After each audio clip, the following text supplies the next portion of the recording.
తాకట్టులో ఉన్న బంగారాన్ని విడిపించి ఆ రోజు ఆన్లైన్ రేటుకే మేము కొంటాం. Sharma gold company. నమస్కారం, వెల్కమ్ టు సుమన్ టీవీ.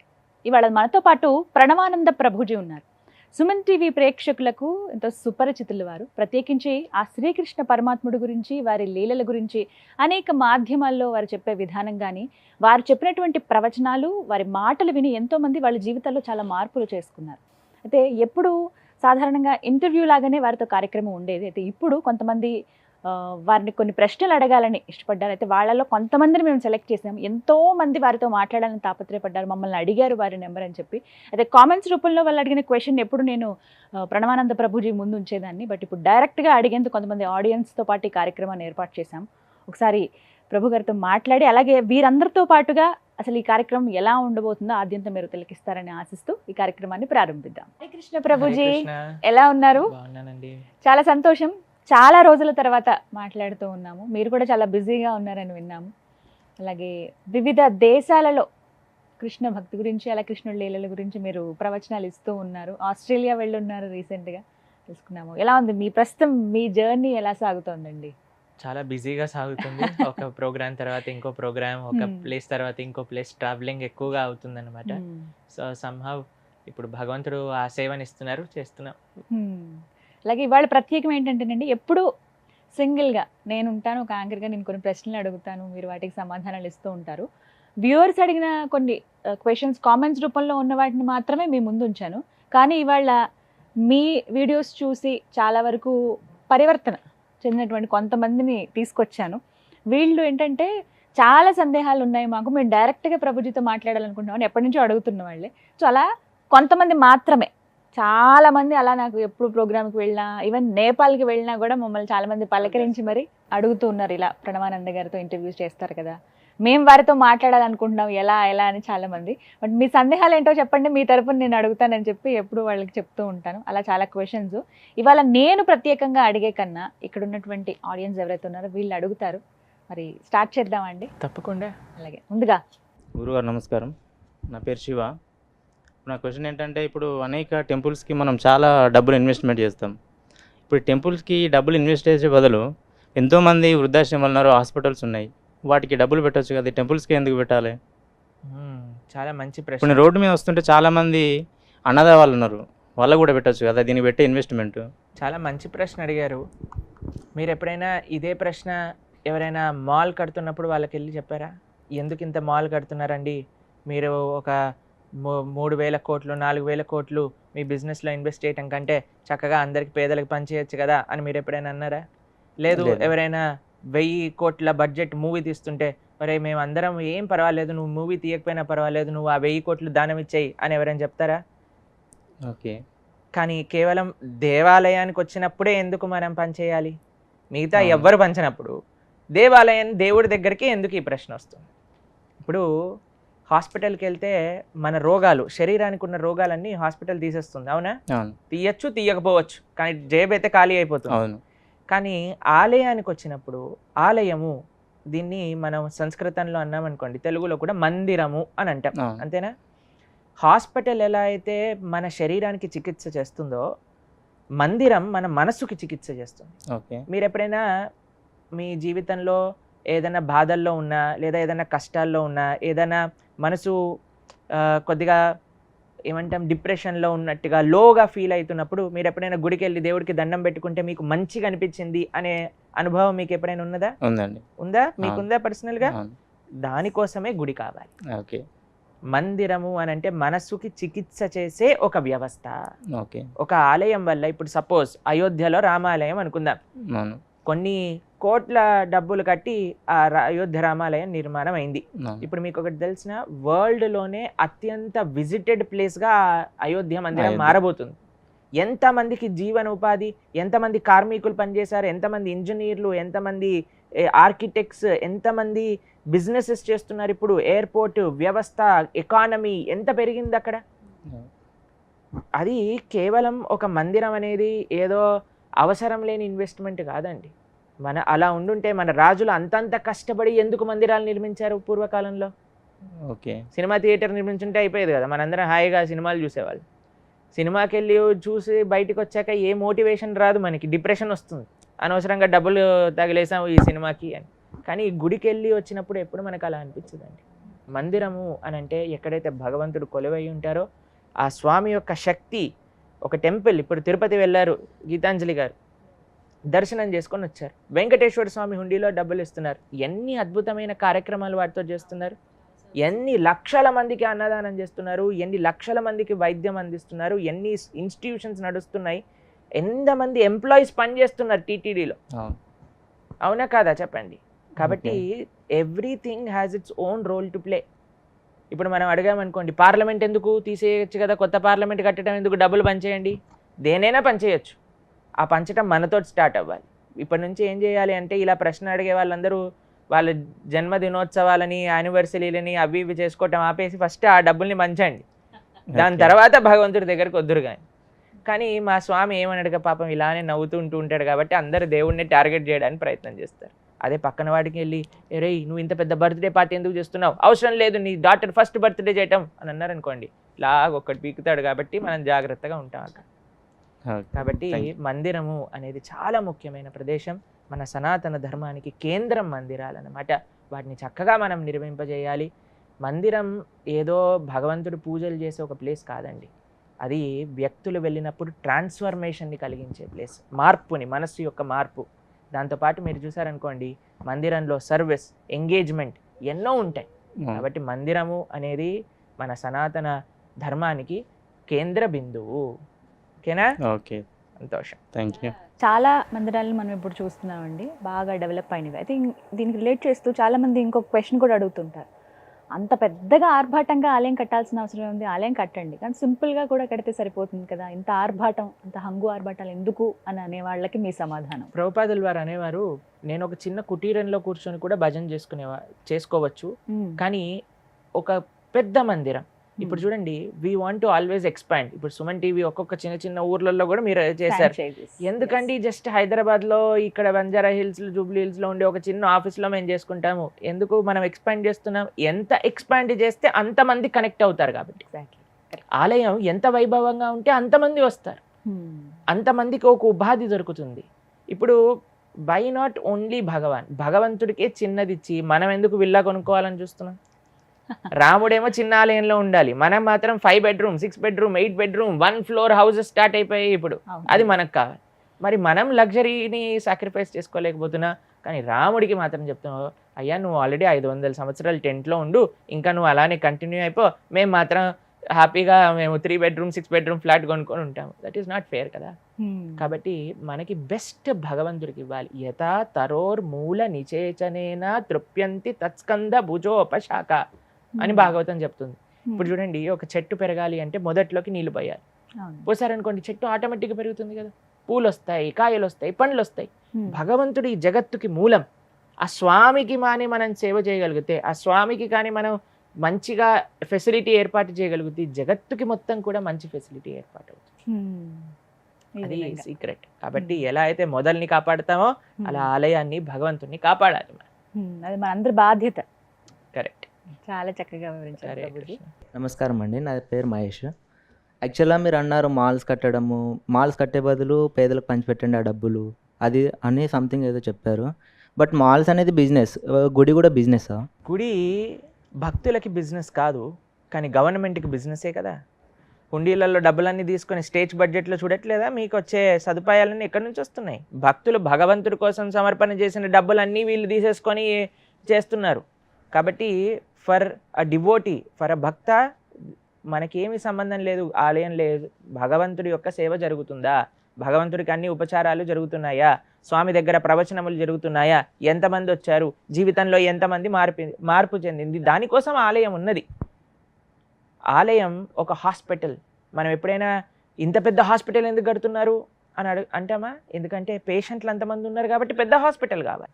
మనసుకి, రోగానికి చికిత్స. మేము ఇటీవల ఆస్ట్రేలియాలో ఉన్నప్పుడు అక్కడ ఎంత పర్ఫెక్ట్ తెలుసా మీకు? ఎడ్యుకేషన్ ఫ్రీ, మెడిసిన్, ఎటువంటి మెడికల్ ఫెసిలిటీ అన్నీ ఫ్రీ, ఏ ఆపరేషన్ అయినా ఏది కావాలన్నా అన్నీ ఫ్రీ. ఎవడు హారన్ కొట్టాడు, హారన్ 11 రోజులు నాకు హారన్ వినిపించలేదు. ఇండియా ఇప్పుడు మేము ఇక్కడ ఆఫీస్కి వచ్చేటప్పుడు నాకు తెలిసి ఇలాంటి హారన్ చూసాడు అనుకోండి, వాడు కళ్ళు తిరిగి పడిపోతాడు, ఆస్ట్రేలియా వాడు. అలాంటి అంత బ్రహ్మాండమైన ప్లేస్ ఉంది. మీకు ఒక విషయం తెలుసా, అక్కడ ఒక చిన్న కూరగాయ పైన ఒక చిన్న దెబ్బ తగిలిన తీసి పడేస్తారు. ఒక నల్లటి మార్క్ కూడా ఉండకూడదు. అలాంటి just most fresh and organic మాత్రమే షాపులలో ఉంటాయి. అంత బ్రహ్మాండంగా ఉంది. 75% మెంటల్ హెల్త్ ప్రాబ్లమ్స్ ఉన్నాయట తెలుసా మీకు ఆస్ట్రేలియాలో. అదేంటండి మరి అంత? అదే చెప్తున్నాను, ఎందుకు అంటే ధార్మికత లోపించింది కాబట్టి. అక్కడ ధర్మం లేదు. చాలామంది ఏథీస్ట్స్ అక్కడ, భగవంతుని నమ్మని వాళ్ళు. కాబట్టి ధర్మం అనేది చికిత్సాలయం. అదే ఇందాక మేము చెప్పాము, మీరు గుర్తుంటే మందిరము అని అంటే మనస్సుకి చికిత్స చేసేది. కాబట్టి ఎవరైనా పెద్ద multi speciality hospital, charitable hospital కట్టారు అని అంటే మనం ఏం చేయాలి? అప్రిషియేట్ చేయాలి కదా. అలానే ఇంత గొప్ప మందిరాన్ని కట్టారు అని అంటే అప్రిషియేట్ చేయాలి. ఎంతోమంది పేషెంట్స్ వస్తారు, అక్కడ స్వామి దర్శనం తీసుకుంటారు, సర్వీస్ చేస్తారు, హార్ట్ మైండ్ ట్రాన్స్ఫార్మ్ అయ్యి వెళ్తారు. కాబట్టి ఎంత గొప్ప విషయం.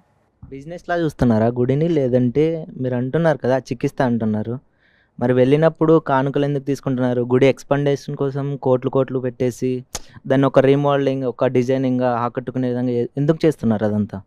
ఇప్పుడు మనకి ప్రాబ్లం ఉందంటే మనం డైరెక్ట్ వెళ్తున్నాం, డాక్టర్ దగ్గరికి వెళ్తున్నాం, మన ప్రాబ్లం చెప్పుకుంటున్నాం. ఫర్ సపోజ్ దేవుని దగ్గరికి వెళ్తున్నాం మన మనశ్శాంతి కోసం, కానీ మనకైతే ఆన్సర్ వెంటనే అయితే రాదు కదా. అక్కడ డాక్టర్ దగ్గరికి వెళ్తే వెంటనే ఆన్సర్ వచ్చేస్తుంది.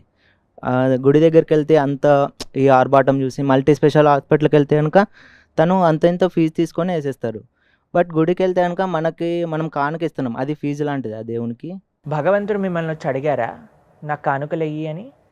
అడగలేదు. కానీ మీరు ఇంత ఆర్భాటంతో చేస్తున్నారు అంటే మీరే అన్నారు కదా, మనము అంటే గుడి నుంచి సొసైటీకి మనీ వెళ్తుంది అంటే ఇవన్నీ వస్తున్నాయని చెప్తున్నారు కదా. సో నేను దాన్ని బట్టి అడుగుతాను. అదే అంటున్నాను. మరి ఇంత దానము, ఇంత ధర్మము, ఇన్ని ఇన్స్టిట్యూషన్స్ జరగాలి అని అంటే దేవుడు సంపాదించేమని ఇవ్వాలా? భక్తులు ప్రేమతో దేవుడికి సమర్పణ చేసే ద్రవ్యాన్ని మనము సమాజ సేవ కోసమని వాడుతున్నాం. కాబట్టి temple is not a business place. అది ఆ వ్యవస్థ. ఇప్పుడు వెంకటేశ్వర స్వామి దగ్గరికి వెళ్ళామనుకోండి, 300 టికెట్ లేదా 10 లక్షల టికెట్ అని పెట్టింది ఏమైనా వెంకటేశ్వర స్వామి వచ్చి ఈవోకి చెప్పాడా? నాకు 300 వాళ్ళనే మెయిన్, 1,00,000 వాళ్ళ మెయిన్, 10 లక్షల వాళ్ళ మెయిన్, ఫ్రీగా వచ్చే వాళ్ళందరినీ నేను చూడను అని చెప్పారా? భగవంతుడికి ఏం సంబంధం లేదండి. కానీ ఒక వ్యవస్థ నడవాలి అని అంటే, ఇప్పుడు మనం వీడియో వేస్తాం సుమన్ టీవీలో, ముందు యాడ్ వేస్తామా వేయమా? ఎందుకు వేస్తాం? వాడు రెవెన్యూ కోసం. దాన్ని ఎందుకోసం? దీన్ని ఎక్స్పాండ్ చేయడానికి కోసం, దాని తర్వాత ఇంకా ఇలాంటి కార్యక్రమాలు మరిన్ని చేయడానికి కోసం. మేము ఫస్ట్ టైం సుమన్ టీవీకి వచ్చినప్పుడు కింద ఏదో చిన్న స్టూడియోలో చేసాం, దాని తర్వాత మళ్ళీ ఇంకో భక్తికి స్పెషల్ స్టూడియో, ఇప్పుడు ఇంకా పెద్ద స్టూడియో. ఎందుకు వచ్చింది ఇలాంటి ఆపర్చునిటీస్? డబ్బులు వస్తేనే కదా. డెవలప్మెంట్ అంటే డబ్బులతోటి సంబంధం ఉన్నది కదా. ఆ డబ్బులు ఎవరివి? మనవా? ఆయన లక్ష్మీపతి, ఆయన అనుగ్రహం వల్లనే మనకు వస్తుంది. ఇంతమంది మహారాజులు జైపూర్కి ఎప్పుడైతే రాధా గోవింద్ ఔరంగజేబ్ అనే వ్యక్తి తెలుసు కదా మీకు, ఆయన ఇండియాలో ఉండే ఆలయాలన్నింటినీ ధ్వంసం చేసినాడు. అప్పుడు జైపూర్లో నుంచి ఈ కృష్ణుడి విగ్రహం బృందావనం నుంచి జైపూర్ వెళ్ళినప్పుడు ఆయన ఉండే సొంత ప్యాలెస్ని భగవంతుడి కోసం ఇచ్చేశారు. స్వామి నువ్వు ఇక్కడ ఉండు, మేము మీ యొక్క దాసులము అని పక్కన ఇంకొక ప్రదేశం కట్టుకొని అక్కడికి వెళ్ళారనమాట. అది సనాతన సంస్కృతి అలా ఉండేది. భగవంతుడికి ముఖ్యమైనది. భగవంతుడు అంటే ఎవరు? మనందరినీ సృష్టించినవాడు. ఆయనకి గ్రాటిట్యూడ్ లేకుండా ఇంకా మనం ప్రపంచంలో ఏ మంచి చేసినా ఏంటండి? ఇప్పుడు అమ్మా నాన్నల పట్ల మనకి కృతజ్ఞత ఉండాలా ఉండకూడదా? ఉండాలా పక్కా. Are you sure? మరి భగవంతుడు అమ్మా నాన్నలనే మనకిచ్చారు, మనకి ఆయనకి ఎంత కృతజ్ఞత ఉండాలి? ఆయనని ఎంత ప్రేమగా చూసుకోవాలి? కాబట్టి బిజినెస్ అని అంటే బిజినెస్ మైండ్తో వెళ్ళే వాళ్ళకి అది బిజినెస్గా అనిపిస్తుంది, భక్తితో వెళ్ళే వాళ్ళకి అది ఆలయంగా అనిపిస్తుంది. అలాంటప్పుడు తల్లి తండ్రి దైవం అన్నారు, కానీ దైవం తల్లి తండ్రి అనలేదు కదా. తల్లి తండ్రి గురువు దైవం అన్నారు కదా. అహం బీజ ప్రదాపితః అని భగవద్గీత. మీరు ఎప్పుడైనా గీత అధ్యయనం చేశారా? చదువుతుంటున్నప్పుడు గీతలో భగవంతుడు చెప్పారు, అందరికీ తండ్రిని నేను.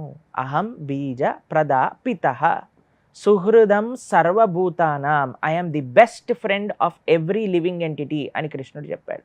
మన శాస్త్రంలో మాతృదేవో భవ, పితృదేవో భవ, ఆచార్య దేవో భవ, అతిథి దేవో భవ అని అన్నారు కదా. అదే మీరు చెప్తున్నారు కదా, అమ్మా నానే దైవం అన్నారు. ఎందుకు అమ్మా నానే దైవం అన్నారు అని ఎప్పుడైనా మీరు శాస్త్రంలో చదివారా? ఎందుకంటే తల్లి తండ్రులు దైవాన్ని చూపించే వ్యక్తులు కాబట్టి. అమ్మ నాన్నని చూపిస్తుంది, ఇది మీ నాన్న. నాన్న గురువుని చూపిస్తారు, తండ్రి ఈయన నా గురువు, ఈయనని నువ్వు ఆశ్రయించు. గురువు భగవంతుని చూపిస్తారు. అందుకు ఈ లైన్ని రెస్పెక్ట్ ఇస్తూ అలా చెప్పారనమాట.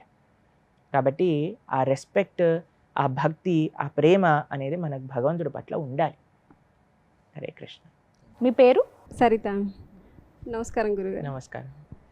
ఇప్పుడు మనం దేవుని గురించి మాట్లాడుతున్నాం కదా, చాలామందికి దేవుడు అంటే నమ్మకం లేదు. అలాంటి వాళ్ళకి మీరు ఏ మెసేజ్ ఇస్తారు? దేవుడే లేడు అనే వాళ్ళు కూడా చాలామంది ఉన్నారు, ఫ్రెండ్స్లో ఉన్నారు, ఫ్యామిలీలో ఉన్నారు, చాలామంది వింటుంటాం అసలు దేవుడే లేడు, నేను టెంపుల్కి వెళ్ళను అని ఇలా మాట్లాడే వాళ్ళు చాలా ఉన్నారు సమాజంలో. ఎవరైనా అన్నారనుకోండి, ప్రైమ్ మినిస్టర్ లేడు ఈ దేశానికి, నేను నమ్మను ప్రైమ్ మినిస్టర్ని అని అంటే ఎవరికి ప్రైమ్ మినిస్టర్ని చూపించగలుగుతాం గురుజీ. భగవంతుణ్ణి కూడా చూపించవచ్చు. చూసిన వాళ్ళే భగవంతుడి యొక్క రూపాన్ని వర్ణించారు. కొందరితో ఆర్గ్యుమెంట్ చేయలేవు, చూపించండి ఎక్కడున్నారో చూపించండి అంటారు. అదే వాళ్ళకి చెప్పండి, గాలిని చూపించమని చెప్పండి, బుద్ధిని చూపించమనండి వాళ్ళని. ఉన్నదే నేను నమ్ముతా అని అంటే వాళ్ళ బుద్ధిని చూపించమనండి. చూపించగలుగుతారా ఇంటెలిజెన్స్ని? అంటే లేనట్ట. అన్ని పదార్థాలు చూడంచా? ఇప్పుడు ఎన్ని మైక్రో ఆర్గానిజమ్స్ ఉన్నాయి, మనం చూడొచ్చా? చూడొచ్చు, కానీ దానికి ఒక ప్రాసెస్ ఉంది. ఏంటి ఆ ప్రాసెస్? నీకు టెలిస్కోప్ ఎలా హ్యాండిల్ చేయటమో తెలుసుకోవాలి, దాన్ని ఎలా ఎక్స్పెరిమెంటల్గా నువ్వు ఎలా చూడాలి అనే ఒక సైంటిఫిక్ ప్రాసెస్తో నువ్వు దర్శించగలవు. అలానే భక్తి అనే ప్రాసెస్తో భగవంతుడిని చూడొచ్చు. ప్రేమాంజన చురిత భక్తి విలోచనైన సంత సదైవ హృదయేషు విలోకయంతి. మేము ఇటీవల హై హాస్పిటల్కి వెళ్ళాం అనమాట, మాకు కళ్ళు నొస్తున్నాయి అని. అయితే మేము వెళ్ళినప్పుడు ఆ డాక్టర్ ఒక పరీక్ష చేశారు, ఇలా ఆల్ఫాబెట్స్ దూరం దూరం నుంచి చూపించడం. అప్పుడు నేను ఇది ఇది ఇది అని చెప్పా. ఒక ప్రదేశం వచ్చేసరికి నాకు క్లియర్గా కనిపించలేదు. అయితే ప్రభుజీ మీకు ఇలా ఉంది, ఈ స్పెక్స్ పెట్టుకుంటే క్లియర్గా కనిపిస్తుంది అని స్పెక్స్ ఇచ్చారు. చూడంగానే వెంటనే నాకు కనిపించింది. అంటే మనకి అక్కడ అక్షరం లేదనా నీ కంటిలో దోషం ఉందనా? మన కంటిలో దోషం ఉంది కాబట్టి మనం స్పెక్స్ పెట్టుకొని చూస్తే కనిపిస్తుంది. కాబట్టి మనం కూడా ఎప్పుడైతే ఆ నమ్మకము అనేది ఇన్వెస్ట్ చేస్తామో, ఇప్పుడు ఫస్ట్ రిటర్న్స్ రావండి, ఫస్ట్ మనం ఇన్వెస్ట్మెంట్ చేయాలి. ఇన్వెస్ట్మెంట్ చేశాక ఎంత ఇన్వెస్ట్మెంట్ చేసాము, ఏ ప్రదేశంలో చేసాం, దాన్ని బట్టి కదా రిజల్ట్ వచ్చేది. కానీ జనాలకి అన్నీ ప్రూవ్ చెయ్యి అని అంటే, ఇప్పుడు ఒక పిల్లవాడు పుట్టాడు అనుకోండి, అమ్మ దగ్గరికి వెళ్ళి అమ్మ నాకు నాన్నెవరు? అయ్యా ఈయన మీ నాన్న. లేదు నేనే టెస్ట్ చేసి కనుక్కుంటా అని అందరిని టెస్ట్ చేశాడు అనుకోండి, డిఎన్ఏ టెస్ట్, వాడు అసలు కనుక్కోగలుగుతాడా? మొత్తం ప్రపంచంలో ఉండే మెన్ అందరినీ డిఎన్ఏ టెస్ట్ చేస్తే అంత టైం ఉంటుందా? అన్నిటికంటే ఈజియెస్ట్ వే ఏంటి? అమ్మ నాన్నెవరు? ఈయన మీ నాన్న. ఓ నాన్నగారు నమస్కారం అండి. That simple. అది సనాతన ధర్మము అని అంటే. కానీ మీరు అన్నట్టుగా కొంతమంది వితండవాదం చేయడానికి వాదిస్తూ ఉంటారు. అటువంటి వాళ్ళు మనసులో ఆల్రెడీ ఇది నేను ఇలానే మాట్లాడుతా అని చెప్పి ఉన్న వాళ్ళు ఉన్నారు కదండి, వాళ్ళని మనం మార్చలేం. మీరు చూడండి, మీరు వినే ఉంటారు, నిద్రపోతున్న వాడిని లేపచ్చు కానీ నిద్రపోతున్నట్టు నటించేవాడిని లేపలేము అని. కాబట్టి కేవలం భగవంతుడు లేడు అన్నంత మాత్రం చేత భగవంతుడు లేకుండా పోడండి. ప్రైమ్ మినిస్టర్ ఎలా అయితే ఉన్నారో ఆయనని ఎలా అయితే ఒక ప్రాసెస్ ద్వారా, ఇప్పుడు ప్రైమ్ మినిస్టర్ని కలవచ్చు, దానికి మేబీ దేర్ పిఎంఓకి వెళ్ళి ఆయనతో ఏం పని ఏంటి అని అన్నీ చెప్తే సరే ఆయన చూడాలి అంటే చూడొచ్చు. అలానే భగవంతుణ్ణి కూడా చూడడానికి ఒక ప్రాసెస్ ఉన్నది, దాన్నే భక్తి అని అంటారు. చాలా ఇయర్స్ నుండి కూడా టెంపుల్స్కి వెళ్ళి ఏదైనా సిచ్యువేషన్లో వాళ్ళకు ప్రాబ్లమ్స్ వచ్చినప్పుడు, అంటే ఎప్పటి నుంచో గుడికి వెళ్ళి టెంపుల్కి వెళ్ళి ఎలా ఉన్నా కానీ ప్రాబ్లమ్స్ వచ్చినప్పుడు కూడా దేవుడు లేడు అని కూడా వాళ్ళ నోటి నుండి కూడా కొన్నిసార్లు వింటాం కదా గురుజీ. అదే బిజినెస్ ఫెయిల్ అయిపోయింది అనుకోండి, ఏం చేస్తాం మనం? బిజినెస్ మార్చేసినట్టు మనకి ఆ భావన, దేవుడు మన సేవకుడు కాదు, మనం భగవంతుడి సేవకులు. మీరేమంటారు? దేవుడు మన సేవ చేయాలా, మనం భగవంతుడి సేవ చేయాలా? మీకు ఏమనిపిస్తుంది? మనం భగవంతుడి సేవ చేయాలి. కరెక్ట్ కదా? మరి ఆలయానికి వెళ్ళి నాకు ఈ కష్టం వచ్చింది, నువ్వు నాకు ఇది చేయి, నువ్వు నాకు ఇది తీసేయి, నువ్వు నాకు అది చేసేయి అంటే దేవుడికి చెప్తా, ఓయ్ రే ఈ వాటర్ బాటిల్ తెచ్చి నాకు అని అడిగామనుకోండి ఎవరైనా. ఇప్పుడు మీరు నన్ను అనుకోండి, ప్రణవానంద దాస్ ఆ వాటర్ బాటిల్ తీసుకొనిరా అని అంటే నేను తీసుకొచ్చి ఇస్తాను, ఏం పర్వాలేదు. కానీ అడగచ్చా అంటారా మీరు? మనం భగవంతుడి దగ్గరికి వెళ్ళి మనల్ని ఆల్రెడీ ఇంత మంచి మానవ జన్మ ఇచ్చారు, ఇంత మంచి కుటుంబాన్ని ఇచ్చారు, బుద్ధిని ఇచ్చారు ఉపయోగించుకోవడానికి, ఇంత చక్కటి మంచి విషయాలు తెలుసుకునే ఒక ఆపర్చునిటీ ఇచ్చారు, ఇంకా ఏం తక్కువ చేశాడని ఆయన దగ్గరికి వెళ్ళి మళ్ళీ మనం అడుక్కోవాలి చెప్పండి? భగవంతుడికి అన్నీ తెలుసు, ఆయన ఏది చేసినా మన మంచికే చేస్తారు అనే నమ్మకం మనతో ఉండాలి. కానీ కేవలం ఏదో ప్రతిసారి గుడికి వెళ్ళిపోయే వాళ్ళకి పరమ భాగవతోత్తములు భక్తి ఉన్నవాళ్ళు అని చెప్పలేమండి. మాక్సిమం పీపుల్ గుడికి వెళ్ళేది దేవుడితో బిజినెస్ చేయడానికి. అయ్యా నువ్వు నాకు ఇది ఇస్తే నేను నీకు అది ఇస్తా. వెంకటేశ్వర స్వామి చిలుకూరు బాలాజీ తెలుసు కదా మీకు, ఇన్ని ప్రదక్షిణలు చేసి మీరు నాకు వీసా ఇస్తే మళ్ళీ వచ్చి నేను 108 చేస్తాను. మేము ఒకసారి అక్కడికి వెళ్తే అందరూ ఏదో మ్యారథాన్ రేస్ రన్ చేస్తున్నట్టు నడుస్తున్నాయి. ఏంటప్ప ఏంటి వీళ్ళు చేస్తుంది, ఒక పేపర్ పట్టుకొని ఇలా ఇలా ఇలా ఇలా అంటున్నారు అనమాట. ఏంటని చూసేసరికి అక్కడ 108 రాస్తున్నాయి అనమాట. ఇంకొకటిదేమో చిన్న పేపర్ ఉంది. ఏంటి ఇది అంటే, ఇది ఫస్ట్ నేను 11 ప్రదక్షిణలు చేసి వెంకటేశ్వర స్వామితో నాకు వీసా రావాలి అని, వీసా వచ్చాక 108 చేస్తాను. ఏంటి బిజినెస్ చేస్తున్నావా మనం భగవంతుడితో? బిజినెస్ కాదు చేయాల్సింది, భక్తి. కాబట్టి ఎవరైతే ధర్మాన్ని తెలుసుకుంటారో, ఎవరైతే గీతా భాగవతాదుల అధ్యయనం చేస్తారో వాళ్ళకి మాత్రమే తెలుస్తుంది భగవతత్వం అంటే ఏమిటి. నేను మొన్న ఒక వీడియో చూసాను, ఇన్స్టాగ్రామ్ రీల్ నాకు పంపించారండి. ఒక చాలా ఓల్డ్ ఆవిడ పూలో పండ్లు అమ్ముకుంటుంది, పైన క్లాత్ వేసుకుంది అనమాట, ఎర్ర టెండలో కూర్చుంది. ఒక టీవీ యాక్టర్ యాంకర్ వెళ్ళి, నార్త్ ఇండియన్, ఢిల్లీలో అనుకుంటా, నీకేం కావాలి, దేవుడు కనిపిస్తే ఏం అడుగుతావు అని అంది. దుఃఖ చెయ్యే అని అడుగుతా, కష్టాలు కావాలి అని అడుగుతానండి. అయితే క్యూ ఐసా బోల్రే, ఎందుకు అలా అంటున్నావు అని అంటే, కష్టాల్లోనే కదా మనకి దేవుడు గుర్తొచ్చేది, ఆయన నామాన్ని పలికేది. సుఖాలలో ఉంటే నేను విర్రవీగిపోతూ ఉంటాను, నేను ఇది సాధించా, నేను అది చేశా, నేను ఇది చేశా అని. ఒక పండ్లమ్ముకునే ఆవిడకి కూడా అన్నిటికంటే గొప్ప శాస్త్ర రియలైజేషన్స్ ఉన్నాయి. అదే కుంతి మహారాణికి కూడా కృష్ణుడికి అదే ప్రార్థన చేస్తుంది. కృష్ణుడు వెళ్ళిపోతూ అడుగుతాడు, అమ్మ అత్త ఏమైనా చెయ్యనా అని అంటే, ఏం లేదు తండ్రి, చాలా కష్టాలు ఇచ్చావు చిన్నప్పటి నుంచి, ఇంకా కష్టాలు ఇవ్వు. ఎందుకంటే ఇంత కష్టాలలో ఎప్పుడు నేను కృష్ణ కృష్ణ కృష్ణ కృష్ణ అని తలుచుకునేవాడిని, ఇప్పుడు ఇంత ఐశ్వర్యము ఇంత భోగము నాకు ఇచ్చావు, నిన్ను మర్చిపోకూడదు అనే ప్రార్థన చేశాను.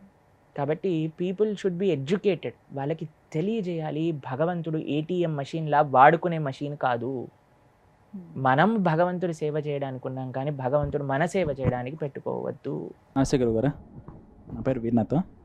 సో అయితే మనము చాలా మన గోమాతను ఎంతో పవిత్రంగా ఆరాధ్యంగా మనం ప్రేమిస్తాం, గౌరవిస్తాం, పూజిస్తాం. అదే సమయంలో వేరే వాళ్ళు వాటిని ఎంతో హింసించి తింటుంటారు. దానికి మీరు ఏం చెప్తారు?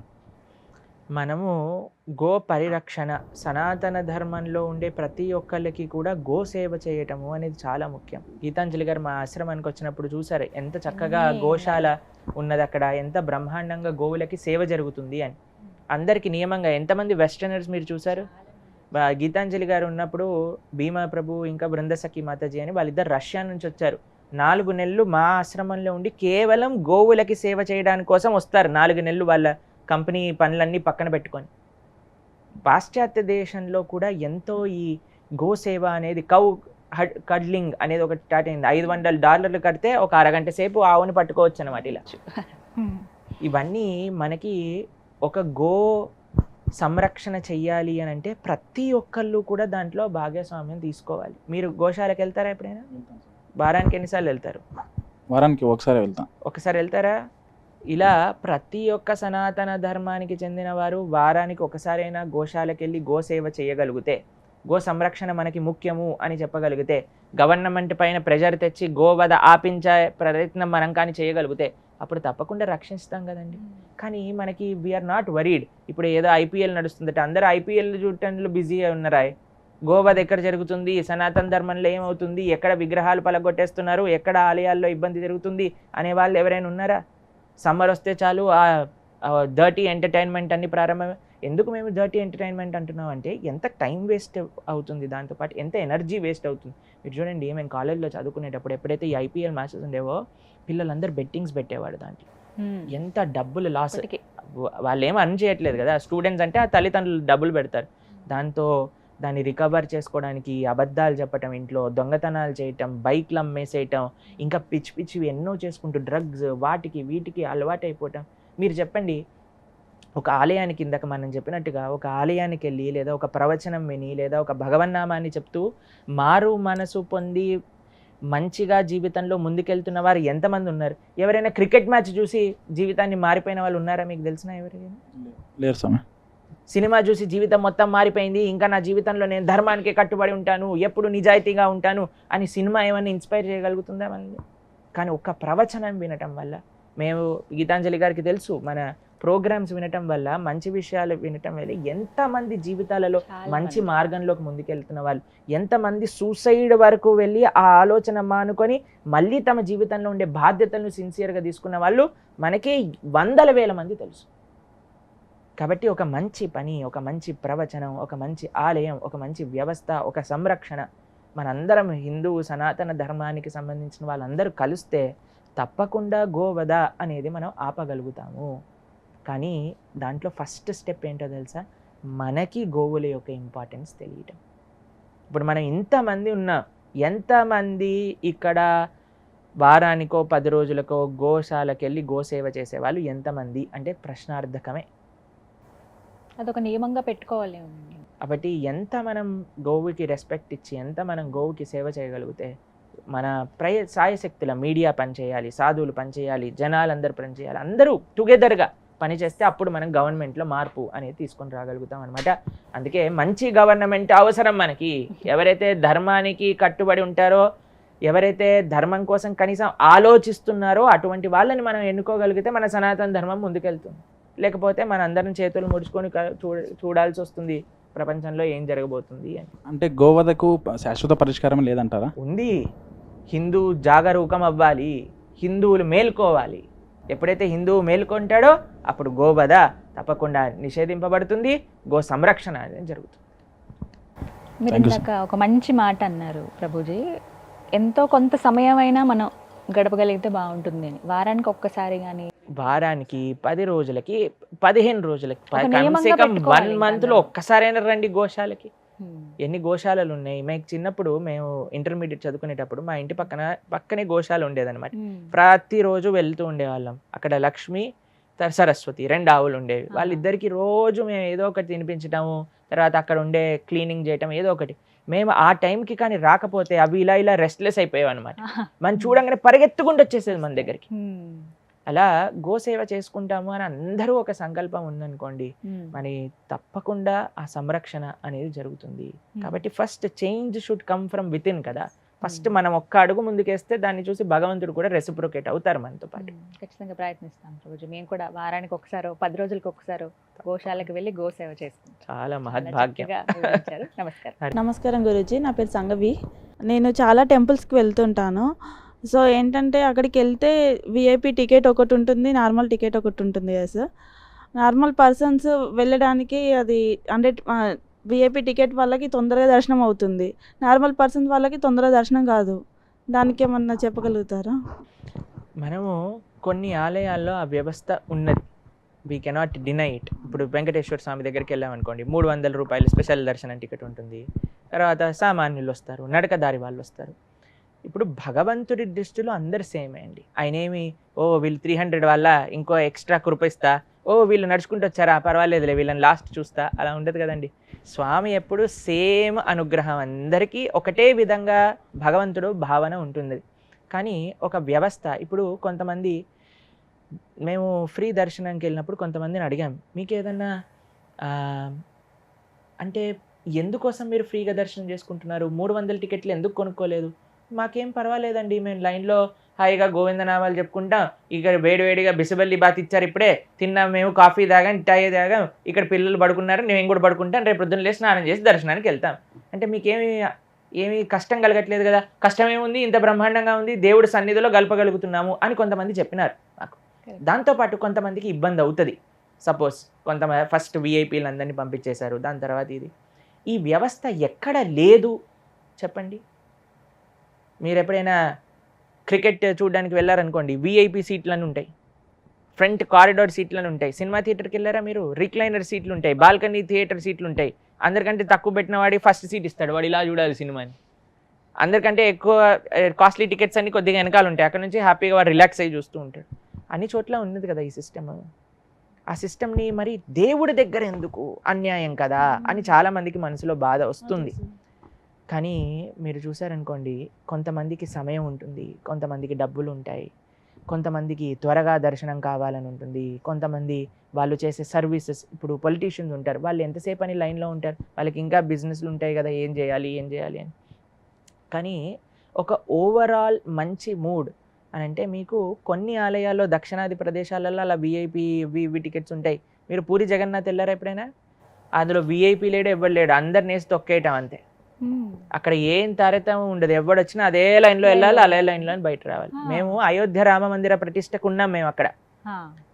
ఆ రోజు జనవరి 22వ తారీఖున ఆ రోజు దర్శనం వెళ్ళే సమయానికి మేము మళ్ళీ బయటకు వస్తామా లేదా తెలియని పరిస్థితిలో ఉండే మేము. అలా అందరూ ఒకటే దారి, విఐపి లేరు, ఎవరు లేరు. వివిఐపి పెద్ద పెద్ద వాళ్ళు 30 సెక్యూరిటీ పెట్టుకున్న వాళ్ళు వచ్చిన వాళ్ళు కూడా అయ్యా రామ ఈసారి మిమ్మల్ని చూడలేము, ఈ రష్కి నెక్స్ట్ టైం వస్తాము అని చెప్పి వెళ్ళిపోయిన వాళ్ళు తెలుసు. రామాయణ సీరియల్లో ఎవరైతే రాముడి పాత్ర చేశారో ఆయనకి దర్శనం కలగలేదు ఆ రోజు. అంత సామాన్య ప్రజలందరూ కూడా అలా ఆలయంలోకి వెళ్ళిపోయి అలా బయటికి వెళ్ళిపోయి. ఇప్పటికీ కూడా కొన్ని ఆలయాల్లో లేవు, కొన్ని వ్యవస్థలు ఉన్నాయి. అది కరెక్టా రాంగా అని అంటే కొన్ని విధాలుగా చూస్తే అది రాంగ్, కానీ కొన్ని విధాలుగా చూస్తే అది కరెక్ట్. కొంతమందికి సమయం ఉంటుంది, వాళ్ళు దర్శనం కోసం స్పెండ్ చేస్తారు. కొంతమందికి డబ్బులు ఉన్నాయా, నేను ఉండలేను, త్వరగా దర్శనం చేసుకోవాలి, చేసుకుంటారు. అలాగే వికలాంగులకి సపరేట్ లైన్ ఉంది తిరుమలలో, వాళ్ళు తొందరగా ఎవరెవరి కన్వీనియన్స్ బట్టి వాళ్ళు. ఈ వ్యవస్థలో కొద్దిగా అలాంటి తప్పులు ఉండొచ్చు, కానీ భగవంతుడి దృష్టిలో తప్పు ఉండదండి.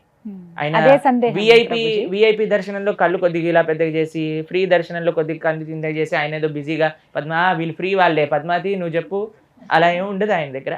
ఎవరొచ్చినా అలానే నవ్వుతూ ఉంటారు, ఎవరొచ్చినా అదే అభయహస్తాన్ని ఇలా పట్టుకొని ఉంటారు, అందరికీ ఒక విధంగా ఆశీర్వదిస్తుంటారు. కానీ మీకు ఒక విషయం చెప్పనా అండి, కష్టపడిన వాళ్ళకి ఇంకొక రవ్వ ఎక్కువ కృపనే భగవంతుడు అందిస్తాడండి. ఇప్పుడు మీకు ఎవరైనా మీ పుట్టినరోజు రోజు ఒకళ్ళు కార్డ్ షాప్లో చాలా ఫ్యాన్సీ గ్రీటింగ్ కార్డు కొని మీకు ఇచ్చారు, కానీ ఒక పిల్లవాడు 5 రోజులు కూర్చొని స్కెచ్ పెన్తో డ్రా చేసి మీ ఫొటోస్ అన్ని కలెక్ట్ చేసి నీట్గా పెట్టి ఫ్లవర్స్ కొనుక్కొని బొకేలా అరేంజ్ చేసి తీసుకొని మీకు ఇచ్చారు. మీరు ఎవరి గిఫ్ట్ చూసి ఇంప్రెస్ అవుతారు? ఎవరైతే కష్టపడ్డారో, ఎవరైతే ఎక్కువ సమయాన్ని వెచ్చించారో, ఎవరైతే ఆ ప్రేమని ఇన్వెస్ట్ చేశారో వాళ్ళపైనే కదా ఎక్కువ గొప్ప చూపించేది, వాళ్ళకినే కదా ఎక్కువ మీకు నచ్చేది. భగవంతుడు కూడా అంతే అండి. ఆ కష్టము ప్రేమగా మారుతుంది. ప్రేమ ఉంటేనే కష్టపడతాం, లేకపోతే ఎందుకు కష్టపడతామండి? కాబట్టి నిజంగా చెప్పాలి అని అంటే వివిఐపి దర్శనం చేసుకునే వాళ్ళకి ఎక్కువ సుకృత, ఫ్రీ దర్శనంలోకి వెళ్ళే వాళ్ళకి ఎక్కువ సుకృత అంటే ఫ్రీ దర్శనంకే ఎక్కువ సుకృతి. ఎందుకు తెలుసా? ఎక్కువసేపు వాళ్ళు ఆ దివ్యక్షేత్రంలో ఉండగలుగుతారు, ఎక్కువ ప్రసాదాన్ని స్వీకరించగలుగుతారు, ఎక్కువ గోవింద నామాన్ని వినగలుగుతారు, ఎక్కువసార్లు గోవింద. ఇప్పుడు టికెట్లు చేసేస్తారు తెలుసు కదా మీకు, తిరుపతిలో ఈ కొద్దిగా రెస్ట్లెస్ అవ్వగానే గోవింద గోవింద గోవింద గట్టిగా అరుస్తారనమాట. తర్వాత మళ్ళీ కొద్దిగా శాంతి అయిపోతుంది, పక్కన వాళ్ళు వెళ్ళిపోగానే మళ్ళీ గట్టిగా అరుస్తారు, మళ్ళీ మెల్లగా అయిపోతుంది. తర్వాత మళ్ళీ మన టర్న్ వచ్చినప్పుడు మళ్ళీ గోవింద, కోపం వచ్చినా గోవింద, బాధ వేసినా గోవింద, ఆనందం వేసినా గోవింద, దగ్గరికి వెళ్తున్నామని గోవింద. ఎంత సుకృతి చెప్పండి. కాబట్టి at the end of the day VVIP వాళ్ళు ఎంతసేపు ఉంటారు? ఒక 10 నిమిషాలు ఉండి పరిగెత్తుకుంటారు. వాళ్ళకి ఎక్కువ అదృష్టమా? ఫ్రీ లైన్లో ఉండి 15, ఇందాక గీతాంజలి గారు చెప్పారు 17 గంటలు పట్టిందట దర్శనానికి. 17 గంటలు స్వామివారి గుడి పక్కనే ఉండే అదృష్టం ఎవరికి దక్కుతుందండి? అది మాత్రం నిజం అండి. కాబట్టి మనము ప్రపంచాన్ని ఏ దృష్టితో చూస్తే మనకు అలా కనిపిస్తుంది. యద్భావం తద్భవతి. కానీ మన మనసులో కానీ ప్రతి దాంట్లో పాజిటివ్ అవుట్లుక్ కానీ ఉండగలిగితే మనకి ప్రతి విషయంలో కూడా మంచి కనిపిస్తుంది. అంటే దేవుడి ముందు అందరూ ఒకటే, ఆయనకి అందరూ 110 పేదైనా దానికి ఆయన. మనకి ఉండుండొచ్చు మనం విఐపికి వెళ్ళాలి, ఇలా వెళ్ళాలి, లేదా ఫ్రీ దర్శనంకి వెళ్ళాలి. కొంతమంది సర్వదర్శనంకి మేము వెళ్ళామండి, నడకదారిలో వెళ్ళాం తిరుపతి, సర్వదర్శనానికి వెళ్ళాం. కొంతమంది నన్ను అడిగిన ప్రశ్న ఏంటంటే, మీరు ఇలా ఫలానా కదండి సుమన్ టీవీ అని, మీకు విఐపి దర్శనం ఉంటుంది కదా, మీరు సర్వదర్శనంకి ఎందుకు వచ్చారు అని చాలామంది ప్రశ్న వేశారు నన్ను. నాకు సర్వదర్శనంలో వెళ్తేనే ఆనందం, ఎక్కువసేపు ఉండగలుగుతాను అనేది. చూసారా? కాబట్టి ప్రతి ఒక్క వ్యవస్థకి కూడా దాని మంచి దాని చెడు ఉంటుంది, కానీ మనం మంచిని చూడాలి, చెడుని సంస్కరించే ప్రయత్నము ఆ శక్తి కలిగిన వాళ్ళమైతే సంస్కరించవచ్చు. అణువణువున భక్తి అయితే కనిపించింది నాకు, ప్రతి క్షణం ఆ స్వామి నామం చెప్పి. మనకేమొచ్చింది అన్ని గంటలు ఉండటం వల్ల అని అంటే మంచి జరిగింది ఒక విధంగా. కాబట్టి ప్రతి దాంట్లో మనం మంచిని వెతకటం ప్రారంభం చేయాలి. కాబట్టి వ్యవస్థని మార్చలేము, ఆ వ్యవస్థలో ఎలా మనం మంచిగా భగవంతుణ్ణి సేవించుకోవచ్చు, అది మన ఫోకస్ ఉంటుంది. చక్కగా చెప్పారు గురుజీ. హరే మీ పేరు, మీ క్వశ్చన్ చెప్పండి. నమస్కారం గురుజీ. నమస్కారం. ఇప్పుడు ఎలక్షన్స్ టైం కాబట్టి యూత్ ఎందుకు ఓటేయాలి, ఏం చూసి ఓటేయాలి? చాలా మంచి ఇంపార్టెంట్ టైమ్లీ క్వశ్చన్ ఇది. ఇప్పుడు ఎన్నికలు రాబోతున్నాయి. భారత భూమి ఎవరి చేతిలో ఉండాలి అని ఒక విధంగా నిశ్చయిస్తూ ఉన్నాం అనమాట. కానీ మేము విన్నది మాకు ఎంతవరకు కరెక్టో తెలియదు, కానీ యూత్ ఓట్ అయ్యే స్టాటిస్టిక్స్ చాలా తక్కువ ఉన్నాయట. కానీ ఇప్పుడు మీరు వినే ఉంటారు, ఈరోజు ఎవరైతే యూత్ ఉన్నారో వాళ్ళు రేపటి రెస్పాన్సిబుల్ సిటిజన్స్ అని. కాబట్టి ప్రతి ఒక్కళ్ళు వాళ్ళ ఓటు హక్కును వినియోగించుకోవాలి. మరి ఎవరికి ఓటేయాలి? ఎవరైతే దేశానికి ప్రాధాన్యత ఇస్తారో, ఎవరైతే ధర్మానికి ప్రాధాన్యత ఇస్తారో, ఎవరైతే భారతదేశం ఔన్నత్యం కోసం భారతదేశం ముందుకెళ్ళడానికి ప్రయత్నం చేస్తారో అటువంటి వాళ్ళకి ఓటేయాలి. ఎవరికైతే history of corruption and scams and ఏమంటాం వాళ్ళ ఫ్యామిలీ పరివారవాద్ అని అంటారు చూడండి, అలాంటివి ఉన్న వాళ్ళ దగ్గర నుంచి దూరంగా ఉండాలి. ఎందుకంటే మన దేశం ముఖ్యం కదా. దేశం అంటే ప్రజలు, ప్రజలు అంటే ధర్మం. మీరు వినే ఉంటారు కదా, దేశం అంటే మట్టి కాదో, దేశం అంటే మనుషులు. మనుషులు భారతదేశంలో ఉండే మనుషులకి ఏంటి ప్రాధాన్యత? ఎందుకు ప్రపంచం అంతా భారతదేశానికి వస్తుందో తెలుసా మీకు? ఇక్కడ ఉండే ఆధ్యాత్మిక సంపద కోసము. కాబట్టి ఆ ధర్మాన్ని సంరక్షించే వాళ్ళు ఎవరైనా సరే, we're not a party favourable people, but we're dharma favourable people. ఎవరైతే ఈ ధర్మ కోసం మేము నిలబడతాము, ఈ ధర్మ సంరక్షణ కోసం మేము ఉన్నాము అని చెప్పే వాళ్ళని మనం ఆ సీట్లో కూర్చోబెట్టాలన్నమాట. అంటే ఇవన్నీ ఇంటర్లింక్డ్గా ఉంటాయండి. రాజకీయం, రాజకీయ నాయకులు, సనాతన ధర్మం 110%.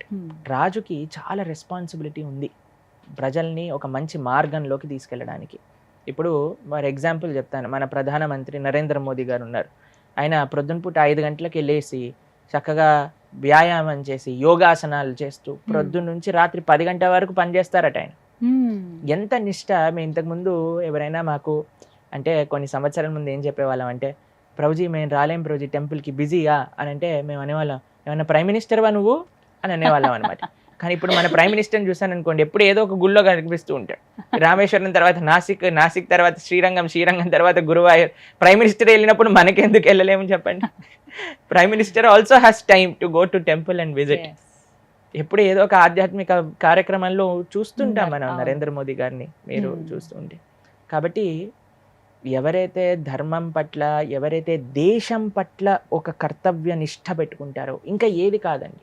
ఒకసారి ఒక ఊరికట ఒక ఎలక్షన్లో నించున్న క్యాండిడేట్ వచ్చారట, నాకు ఓటేయండి అని అన్నారట.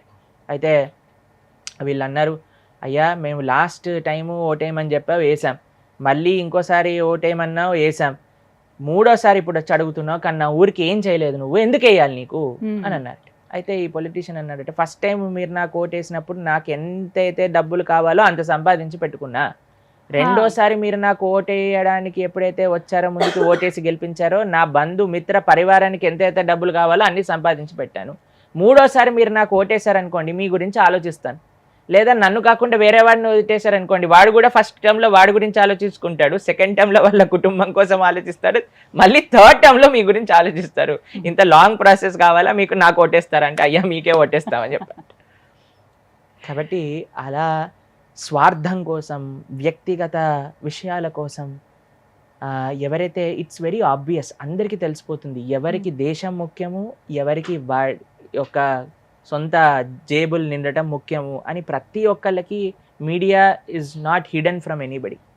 కాబట్టి యూత్ ఎవరైతే, నేను చెప్తాను ప్రతి ఒక్కళ్ళకి ఓటు హక్కు ఉన్న వాళ్ళందరూ తప్పకుండా ఓటేయాలి. మేము మా ప్రోగ్రామ్ స్కెడ్యూల్లలో 13th కావాల్సుకొని బ్రేక్ ఇచ్చి కొన్ని 100 కిలోమీటర్లు ప్రయాణం చేసి హైదరాబాద్ వచ్చి ఓటేసి మళ్ళీ మేము వెళ్ళాలి అక్కడికి. జస్ట్ ఓట్ వేయడానికి కోసమే వస్తున్నాం అనమాట. ఎందుకనంటే ఒక ఎగ్జాంపుల్ అందరికీ చూపించాలి, బాధ్యత మనందరికీ. కాబట్టి ఎవరైతే ధర్మం కోసం, దేశం కోసం, దేశ ప్రజల కోసం పనిచేస్తారో వాళ్ళకి మాత్రమే మన ఓటు. అదే మన ఆయుధం. మేము ఒక దగ్గర చెప్తున్నాం అనమాట, ఎలా అయితే భగవంతుడికి పూలు సమర్పణ చేస్తాం, మంచి మంచి పూలు తీసుకొని భగవంతుడికి పాదాల దగ్గర పెడతాం, అవునా కదా? అలానే ఈ భరత భూమికి మనం ఇచ్చే పుష్పార్చనే మనం వేసే ఓటు. చక్కగా మనం కానీ కరెక్ట్ అయిన ఎవరైతే భారతమాతను సంరక్షించే కర్తవ్యము, సంకల్పం ఉందో వాళ్ళకి మనం ఓటేయాలి. సరేనా ప్రభుజీ? మరొక ప్రశ్న గురుగారు, ఇక్కడ ఇప్పుడు మనం 2024th ఇయర్లో ఉన్నాం. ఇప్పటికీ అక్కడక్కడ గ్రామాల్లో కానీ కొన్ని ప్లేస్లో కానీ బలిదానం ఇస్తేనే విజయం జరుగుతుంది, విజయం వైపు వెళ్ళగలము, అనేది ఒకటి ఉంది. ఇంకోటి ఏంటంటే అక్కడక్కడ భూతాలు దయ్యాలు విడిపించేది, ప్రజల మూఢనమ్మకాలతో చాలామంది ఆడుకుంటున్నారు, వాళ్ళ దగ్గర నుండి ధనం తీసుకుంటున్నారు, వాళ్ళకి ఏదేదో మాయమాటలు చెప్తున్నారు, ఇలాంటివన్నీ చాలా జరుగుతున్నాయి ఇప్పటికీ. సో దీని గురించి మీరేం చెప్తారు? మీరు కొన్ని ఆరాధనల్లో మనకి బలి అని మీరు వినే ఉంటారు. చాలామంది మమ్మల్ని అడుగుతారు, ప్రభుజీ బలి కరెక్టేనా ఇవ్వటము, అది నిజంగా పూజ అని అనుకుంటే మీరు చూడండి, అమ్మవారిని ఏమంటారు? జగదంబిక, అమ్మవారు అని అంటాం. అమ్మ అని అంటే తల్లి. ఏ తల్లి అయినా తన ముందు తన బిడ్డల్ని హింసిస్తుంటే చూడగలిగిన స్వభావం కలిగి ఉంటారా చెప్పండి? అమ్మవారిని జగన్మాత అని అంటారు, మీరు వినే ఉంటారు కదా. జగన్మాత అయినప్పుడు ఆ పశువుకు కూడా ఆవిడే తల్లి కదా. మరి ఆవిడ ముందు తన బిడ్డని కోసేస్తూ ఉంటే మంచి పని చేసావు, ఈ బిడ్డని కోసేసావు కాబట్టి నీకు కావాల్సింది ఇస్తా అని అనే అంత హార్టెడ్ భగవంతుడికి ఉంటుందంటారా మీరు? కాదు కదా. కాబట్టి బలి అనేది ఎప్పుడు ఎక్కడ కూడా మన సనాతన ధర్మంలో చెప్పి లేదు. కాబట్టి బలి ఇవ్వటము అనేది చేయకూడదు. ఆరాధన ఎప్పుడైనా సాత్వికంగా ఉండాలి. సాత్విక ఆరాధన అంటే ఏంటో తెలుసా? పూలతో, పుష్పాలతో, తులసితో, పాలుతో, నైవేద్యములతో ఉండాలి. కానీ బలి అనేది ఎప్పుడూ ఎవ్వరికీ ఇష్టం ఉండదు. మీరు చెప్పండి, మీరు ఇలా ప్రాణిని కోసేస్తూ అది గిలగిల కొట్టుకుంటూ రక్తం బయటకు వస్తే అంతా ఆ పెయిన్లో అమ్మవారి లోపల కూర్చుంది, ఎంత బాగుంది, ఎంత మంచి పని చేసావు అని అంటారా? అనగలిగితే ఆవిడ అమ్మవారు అవుతారా? కాదు కదా. కాబట్టి చక్కగా మనం సాత్విక ఆరాధన అనేది చేయాలి. భక్తి మనస్సుకి ప్రధానం అన్నమాట. ఆ మనస్సుని మనం ఎంత సాత్వికంగా తెలుపుకోగలిగితే అంత మంచి ఫలితం మనకు వస్తుంది. రెండో విషయం అడిగారు మీరు, భూతాలు ప్రేతాలు తొలగించటం పేరుతో అని. ఇప్పుడు భగవంతుడిని నమ్ముకున్న వాడికి ఎటువంటి కష్టాలు రావు. భూతాలు ప్రేతాలు ఇలాంటివన్నీ ఇబ్బంది పెట్టవన్నమాట. అందుకే మనకి తెలుస్తుంది, ఎవరైనా ఇలాంటి శక్తులు కానీ లేదా ఈ దయ్యాలు భూతాలు కానీ ఎక్కడైనా గ్రసిస్తూ ఉన్నాయి అని అనుకుంటే అక్కడ మనం ఎక్కడైతే భగవంతుడి యొక్క నామ సంకీర్తన జరుగుతుందో, ఎక్కడైతే ప్రతిరోజు మన పూజా మందిరంలో దీపం పెడతామో, పూజా పునస్కారాలు ఉంటాయి, అక్కడ ఎప్పుడూ దయ్యాలు రావండి. తెలిసిన దయ్యాలు చెప్తారు ఎవరిని ఎఫెక్ట్ చేస్తుంది అని అంటే ఎవరి కాన్షియస్నెస్కి లో అయిపోతుందో.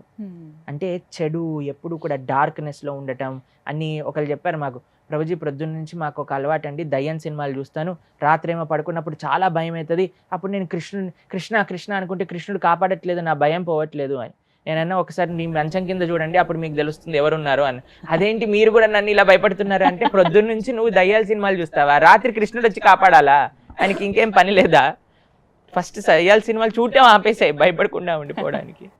కాబట్టి ఎక్కడైతే నెగిటివిటీ మీరు చూసే ఉంటారు సినిమాలలో, ఎక్కడైతే పాడుబడిన కోటలు ఉంటాయి, దాంట్లో మనం వెళ్ళి అడ్వెంచర్ పూర్వకంగా తీసుకుంటే దయ్యం అనుకుంటుంది, ఓ వీడు నా కోసం వచ్చాడు అని మన దగ్గరకు వస్తుంది.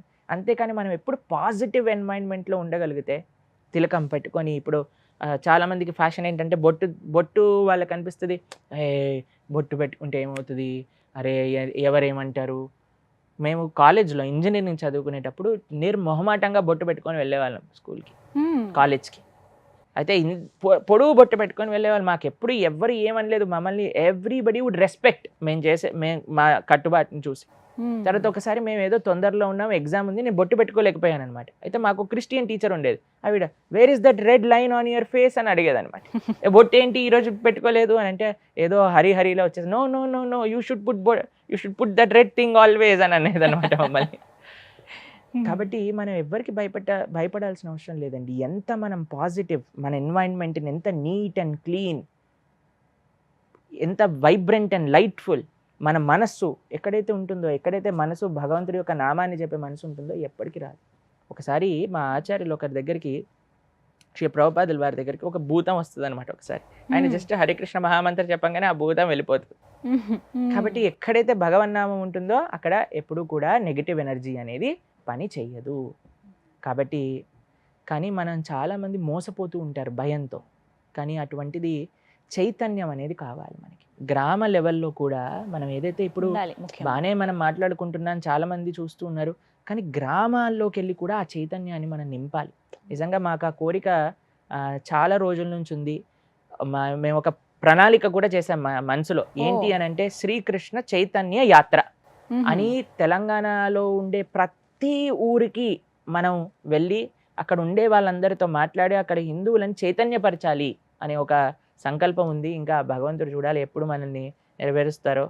ఎందుకంటే గ్రామాలలో ఒక రకమైన ఆధ్యాత్మిక చైతన్యం రావటం చాలా ముఖ్యం ఇప్పుడు సనాతన ధర్మపరంగా. మిగతా వాళ్ళందరూ గ్రామాలను ఎత్తుకు వెళ్ళిపోతున్నారు ఆల్రెడీ, కానీ మనం వెళ్ళటం లేట్ అవుతుంది అని నా పర్సనల్ ఒపీనియన్.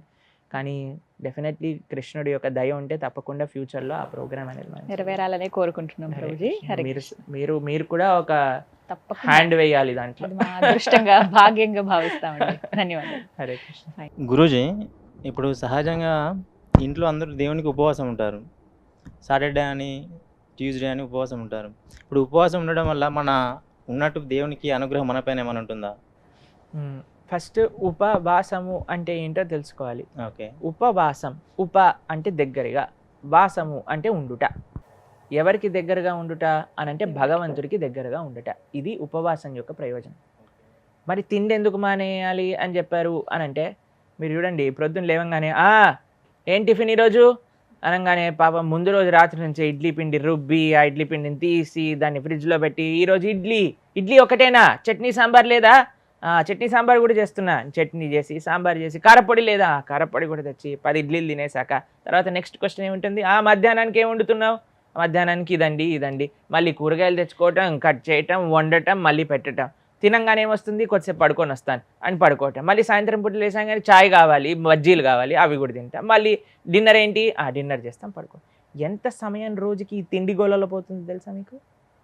ఈ తిండిని కొద్దిగా ఒక్కరోజైనా దూరం పెడితే మనకి ఇంత సమయం మిగులుతుందో. రే ఇంత సమయం ఏంటి, ఈరోజు ఏం లేదా నాకు చేయడానికి, ఏం లేదయ్యా నువ్వు మానేసింది తిండి మాత్రమే, ఇంత సమయం మిగిలిపోతుంది మనకి. కాబట్టి ఉపవాసం యొక్క మెయిన్ ప్రయోజనం ఏమిటి అని అంటే ఏదో ఒక పొద్దు ఉండటమో తిండి మానేయటమో కాదు. ఉపవాసం యొక్క మెయిన్ ప్రయోజనం భగవంతుడికి దగ్గరగా ఉండుట. అప్పుడు ఏవేవి నీ టైం కిల్లర్స్, నీ జీవితంలో ఏది నిన్ను భగవంతుడి దగ్గర నుంచి దూరంగా ఉంటుందో వాటన్నిటిని ఆపేయి ఆ రోజు.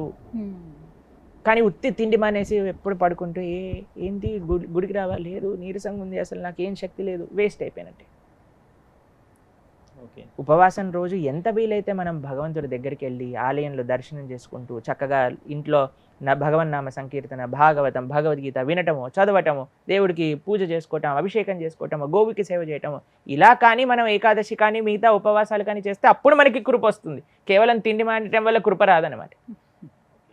తిండి లేని వాడు కూడా మానేస్తున్నాడు కదా పాపం, తిండి లేని వాడిపైన స్పెషల్ కృప వస్తుందా భగవంతుడికి? కాదు కదా. కాబట్టి భక్తి భావన అనేది ముఖ్యం. మనం ఏం చేస్తున్నా సరే చాలామంది ఏం చేస్తారు అంటే, ఇప్పుడు ఏమైపోయిందంటే స్పిరిట్ పోయింది, రిచువల్ మాత్రం మిగిలిపోయింది. అంటే స్పిరిచువల్ అని అంటాం కదా మనం, ఆధ్యాత్మికత అని అంటారు. స్పిరిచువల్ అంటే ఎందుకు చేయాలి, దేనికోసం చేయాలి అనే విషయాలు ఎవరికి తెలియదు, కానీ చేయటం మాత్రం ముందుకు వచ్చేసింది. మీకు ఒక విషయం చెప్తాను. ఒకసారి ఒకళ్ళ పెళ్ళి జరుగుతుందట.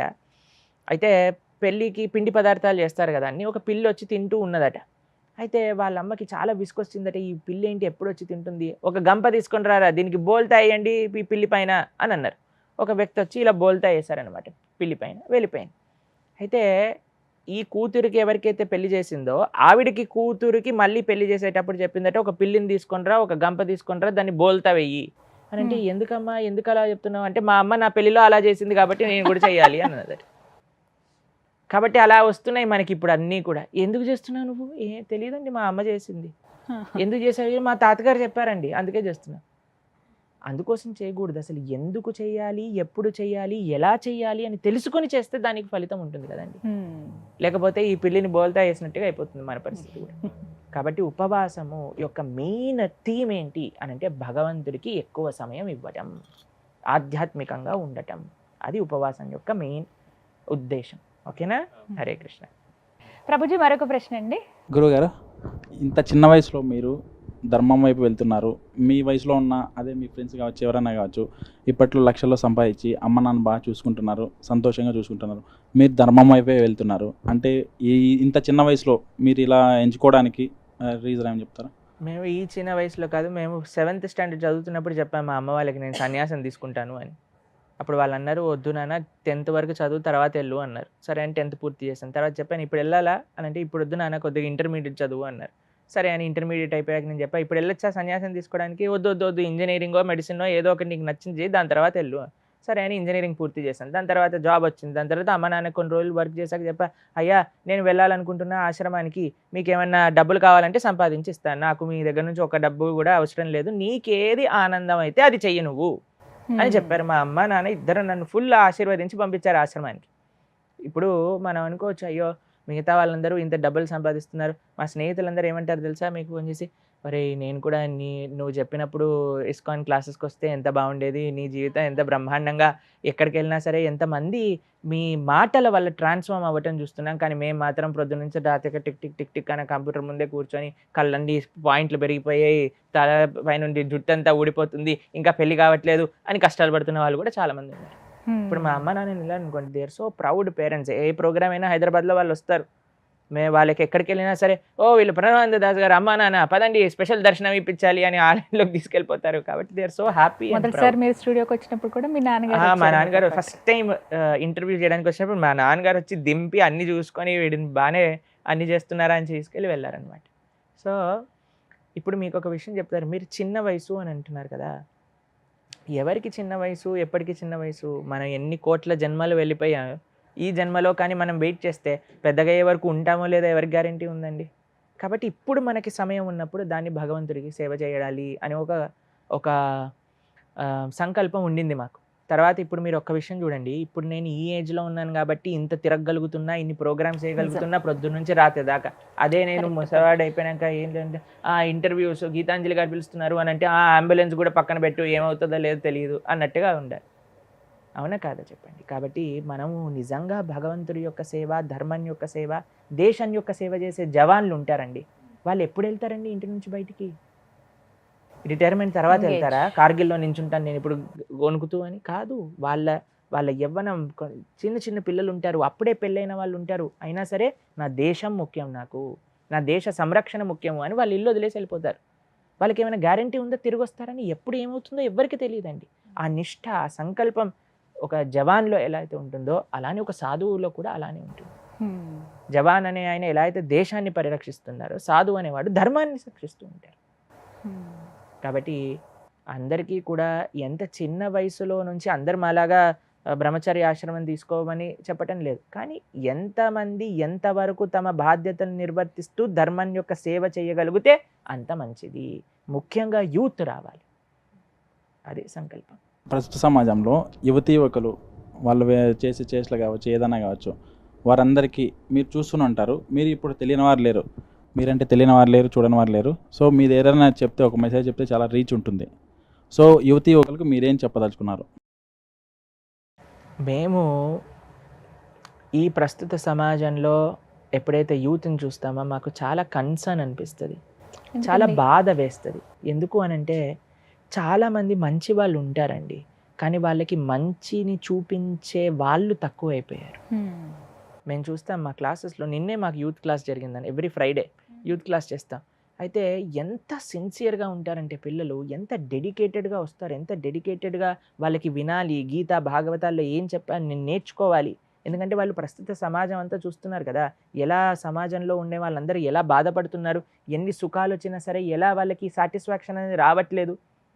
మేము ఆస్ట్రేలియాలో ఉన్నప్పుడు ఎవరైతే హోస్ట్ ఉన్నారో మాధవ్ గోపాల్పురం, వాళ్ళకి చిన్న డాటర్ అనమాట, 4th grade చదువుతుంది, అరిత్రి ఆవిడ పేరు. అయితే చెప్తుంది, ప్రభుజీ మే జబ్ బడీ హో జాऊंगी, జబ్ మే హై స్కూల్ మే జాऊंगी, సిర్ఫ్ గర్ల్స్ స్కూల్ మే జాऊंगी అని అన్నది. అయితే నేనన్నా ఏమైంది, ఎందుకు అలా అంటున్నావు అంటే, ఉదర్ బహుత్ మాహౌల్ ఖరాబ్ హై ప్రభుజీ అని అన్నది అనమాట. నేనన్నా ఓ నీకెట్లా తెలిసే, నువ్వు ఇంకా 4వ స్టాండర్డ్ చదువుతున్నావు అంటే, దేఖ్తే అయినా ప్రభుజీ, మేము వెళ్ళినప్పుడు చూస్తాం కదా అసలు ఎలా ఉంటుందో. కాబట్టి నేను ఎప్పుడు కో ఎడ్యుకేషన్ స్కూల్కి వెళ్ళను, నేను గర్ల్స్ స్కూల్కి అయినా వెళ్తే లేదా హోమ్ స్కూలింగ్ అయినా చేస్తున్నా అని చెప్తుంది అనమాట. అది 4th grade. కాబట్టి సరి అయిన మార్గంలోకి వెళ్తే మనం సేఫ్గా ఉంటాము, కానీ తప్పుడు దారి పెట్టుకున్నాం అనుకోండి, కొన్నిసార్లు మీకు తెలుస్తుంది, రైలు పట్టాలు మధ్యలో ఏదైనా తెగిన ప్రదేశం ఉందనుకోండి, అలాంటి రైల్లో మనం ఉన్నాం అనుకోండి, రైలు బోల్తా పడిపోయినవి, యాక్సిడెంట్ అయినవి ఎన్నో ఇన్సిడెన్సెస్ మనం చూస్తూ ఉంటాం. కాబట్టి మనం రాంగ్ ట్రాక్, రాంగ్ ట్రైన్లో ఎక్కకూడదు. మనం జస్ట్ మంచి వాళ్ళ యొక్క సాంగత్యంలోకే సజ్జన సంగతి రేఖ భవతి భవార్ణవ తరణే నౌక అని అంటారు. జస్ట్ మీరు గుడ్ అసోసియేషన్ అని ట్రైన్ ఎక్కాలి చాలు, అది జాగ్రత్తగా మనల్ని తీసుకెళ్తుంది. కాబట్టి యువతి యువకులకి మేము ముఖ్యంగా ఇచ్చే సందేశం ఏంటి అంటే, మీరు ఎన్ని ట్రై చేసినా సరే, ఎక్కడ ఆనందం కలుగుతుంది అని ఎంత బ్రతికినా సరే, భగవంతుడి దగ్గర ఉండే ఆ సుఖము, సంతోషము, నిష్ఠ, సర్వీస్లో ఉండే నిష్ఠ, సర్వీస్లో ఉండే సాటిస్ఫాక్షన్ తీసుకోవటంలో ఉండదు. మీరు సేవ చేయండి ధర్మానికి, దేశానికి, ఒక సర్వీస్ మోటివేషన్తో, సెల్ఫ్లెస్నెస్ అనేది కానీ మీరు ఏర్పరచుకుంటే మీరు తప్పకుండా ఒక మంచి భారతదేశ సిటిజన్ అవ్వే అవకాశాలు ఉన్నాయి. దేశానికి, ధర్మానికి కాంట్రిబ్యూట్ చేసే ఒక అవకాశం ఉంటుంది. ఓకే, హరే కృష్ణ.